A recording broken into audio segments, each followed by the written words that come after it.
Hello, and welcome to video number 6, Managing Operator Labor Costs, Retention, of the online course for managing operational and capital costs at rural and small urban transit systems. This video's contents are from Module B of the full guidebook on managing system costs, and this video is the second video in the direct operation route of the online course, and is also the second video in this online course dealing directly with operator labor costs. If you haven't already, we recommend you watch video number 5, Managing Operator Labor Costs, Pay and Incentives, before you watch this video.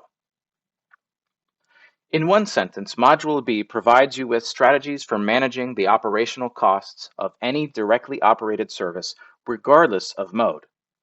Module B contains 4 chapters, and this video's contents are from Chapter 4, Directly Operated Labor Costs. Okay, let's get started. Chapter 4 of the guidebook contains many topics. This video discusses one topic from Chapter 4, Managing Operator Labor Costs, and is a continuation of the prior video, video number 5. Overall, Chapter 4 contains several learning objectives, and this video is part of the first learning objective from Chapter 4, which is describe the elements of operator labor costs for insourced labor. In particular, by the end of this video, we hope you'll be able to describe the cost impacts of operator turnover and also describe potential strategies for managing turnover and improving retention. All right, let's get started. A key aspect of managing labor costs is managing operator turnover. Now, turnover is when an employee leaves an organization. Not all turnover is bad, and not all turnover can be avoided. However, you do want to reduce turnover to as low a degree as possible because improving retention, which is the opposite of turnover, can be a significant opportunity for managing labor costs. And this is because turnover is costly. There are several direct cost impacts when operators leave a transit agency.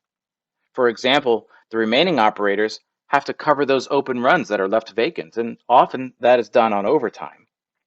There's also cost associated with recruitment, hiring, and training for all those operators that have to be brought in to replace operators that have left. But in addition to these direct cost impacts, there's also indirect costs. For example, if you have high turnover, your operators are going to have a lower average amount of tenure or experience. In other words, they're going to be less experienced overall. And this can potentially impact things like customer service, service quality, and even safety. When you have high degrees of turnover, the operators have less of an opportunity to develop strong relationships with one another and with the organization, which means there's reduced motivation already for operators to stay with the agency. If you have a high degree of turnover, you also might need to maintain a larger extra board, or the operators that are there to fill in when runs are open. And this, of course, also costs money, even though you're not adding service.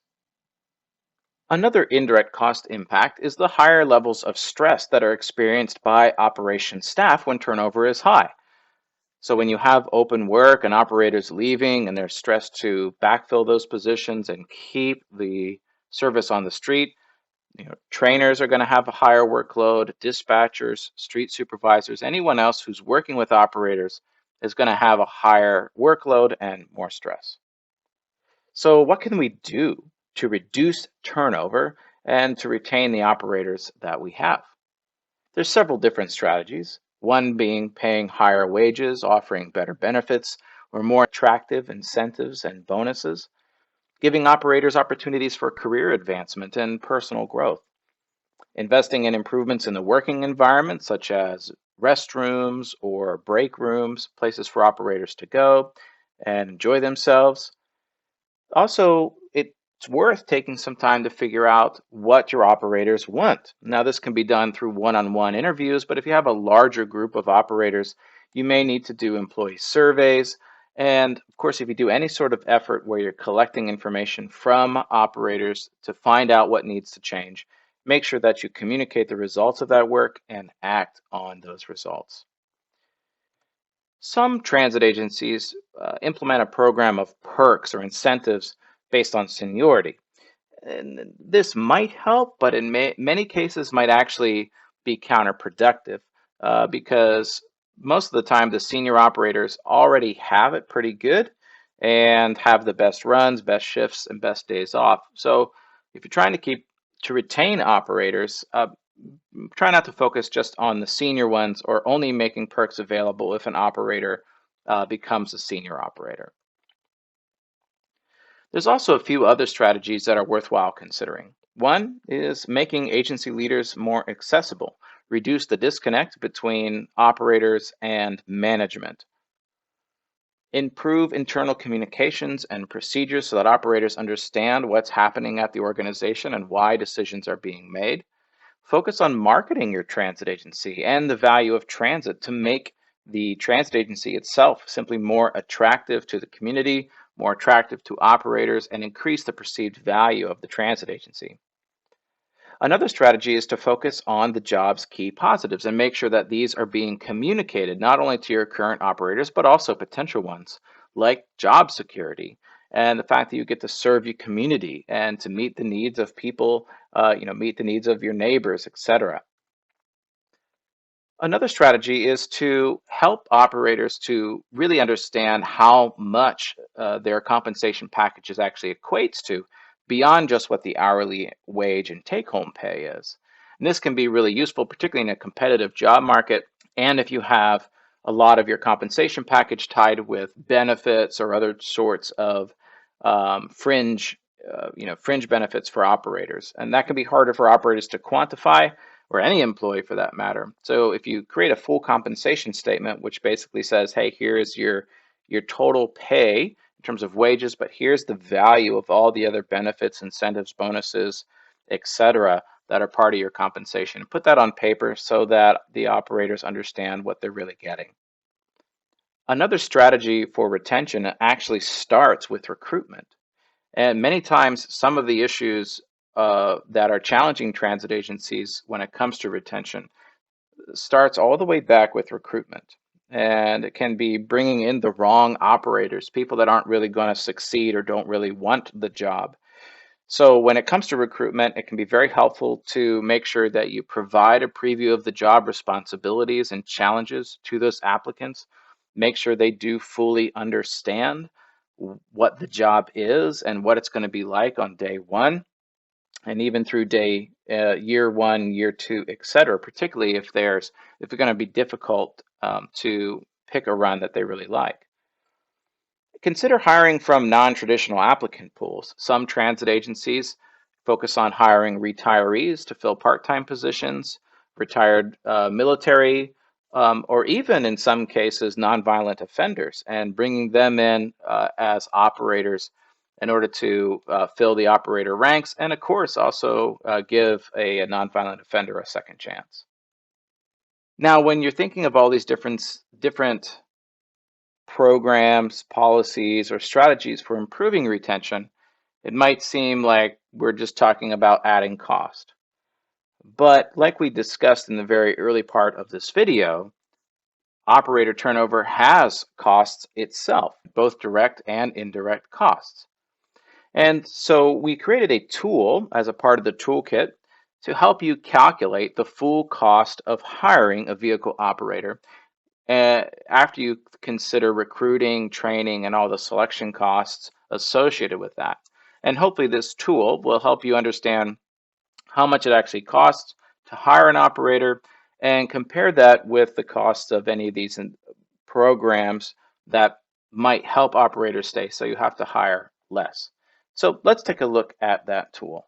When you download the tool from the toolkit, you'll notice it's an Excel workbook. It has two tabs. First, the Instructions tab, and then a tab called Hiring Cost Tool.